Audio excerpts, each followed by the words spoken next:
As European nations colonized the New World and formed great cities, the need for labor became crucial in order to ensure economic success. Southern English settlements, such as Virginia and the Carolinas, had plantations where the infamous cash crops, tobacco, rice, and indigo, were cultivated and sold back to England. As these cities grew, plantations became more numerous, and the demand of these crops increased as well. This resulted in the use of slavery for cheap labor in order to keep up with the demand. African kingdoms prospered from the slave trade, but meeting the Europeans' massive demand created intense competition. Slavery replaced other criminal sentences, and capturing slaves became a motivation for war rather than its result. To defend themselves from slave raids, neighboring kingdoms needed European firearms, which they also bought with slaves. The slave trade had become an arms race, altering societies and economies across the continent. As for the slaves themselves, they faced unimaginable brutality. After being marched to slave forts on the coast, shaved to prevent lice, and branded, they were loaded onto ships bound for the Americas. About 20% of them would never see land again. Within 3 centuries of Columbus landing in America, 400,000 slaves were in the New World. Sadly, this is only a mere 5.4% of slaves at the time, with most of the slaves ending up in Brazil or the Caribbean. American slaves came from the west coast of Africa, stretching from Senegal to Angola, and were forced to endure the unbearable Middle Passage. Unfortunately, this was only the beginning. In the 1680s, England started to pay employees more, so less people came to the New World, furthering the labor shortage in the colonies. Indentured servants broke out in rebellions such as Bacon's Rebellion, since strict rules were not applied to them because they were white. In 1698, the Royal African Company lost its monopoly on slave trade, which allowed for more companies to take part in it with cheaper prices. Because of all of this, the importation of African slaves increased exponentially. Namely, by 1750, Virginia's population was half slaves, and South Carolina had 2 times more slaves than white people. In the Americas, slaves continuously were degraded and lost rights as time progressed. At the beginning, slaves and indentured servants were treated similarly. However, as time passed, indentured servants were replaced by slaves, which whites felt they were superior to.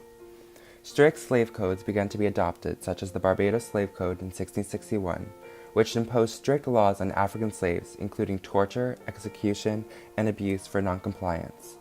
Slaves became chattel slaves, where they were owned for life along with their offspring, while indentured servants were only owned for 4 to 7 years. Slaves were not given education or religious freedom in many cases, many being forced to take on Christianity. In the South, slaves worked arduously on sweltering rice and indigo plantations, working for long hours with no pay and strict reprimand for slight misbehavior. In the Chesapeake tobacco plantations, however, the climate was less harsh and work was less demanding, and plantations were close together, allowing slaves to form families. Still, life was not easy. Slaves did fight back early on in rebellions, such as one in New York City in 1712, where 12 whites were killed along with 21 rebelling Africans, and in South Carolina where 50-plus Africans tried to march into Florida, but were stopped by the local militia. Even though the slaves fought back, they were still the most reliable labor source. And even though it was a disturbing custom, slaves were a major reason for economic prosperity in America.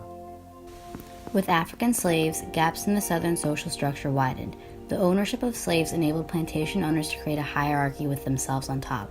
They dominated with their large gangs of slaves and vast domains of land. The planters monopolized the region's economic and political power. One example of this is the FFVs. The first families of Virginia held 70% of the leading legislators of the House of Burgesses before the Revolutionary War. Despite this, the planters were different from Englishmen. Although they did have large manners and cultivated the arts, planters were hard-working, business-like laborers concerned with the problems of the plantation.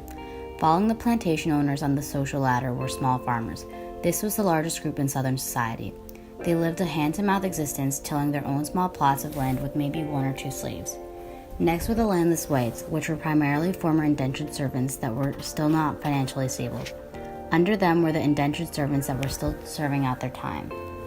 This became less prominent as the lowest class, African slaves, became more prominent toward the end of the 17th century. No matter what class, people in the South lived by schedules set by the season and the sun. Planting occurred in the spring, tending of crops in the summer, harvesting in the fall, and preparation for the next season in the winter. People rose at dawn and went to bed at dusk, only staying up late to complete chores that were said to be worth the candle. In addition to schedule, gender roles remained the same throughout class. Women wove, cooked, cleaned, and cared for children while men labored. This could include clearing land, fencing, planting, cropping plants, cutting firewood, and butchering livestock when necessary. Children helped out their parents when they were not in school. As slaves and Southerners mixed, so did their cultures. Guinean, Igbo, Yoruba, and Angolan African tribes were transformed into an African American culture. West Africans brought languages, handicrafts, skills, music, and agricultural knowledge in the 17th century to the colonies. They aided in many colonies in kickstarting rice cultivation, especially in South Carolina. Africans adopted Christianity, but they added their own ideas, such as the belief that God would free them from their troubles, namely slavery, and that in heaven they would be reunited with their ancestors. Some Africans adopted Methodism, but disregarded strict rules that forbid acts such as dancing, which colonists found intriguing. At prayer time, Black Methodists would stand in groups of 3 or 4 and dance as a part of ritual. Africans used music as a part of their lives for ceremonies and communicative purposes. For example, Africans used song to communicate with each other without whites understanding, and a lot of American music was made by slaves, like the category of jazz. Although Africans were able to mesh culturally wise with the white colonists, they were unfortunately forced to endure a harsh and rigorous life on plantations, which separated them from the whites.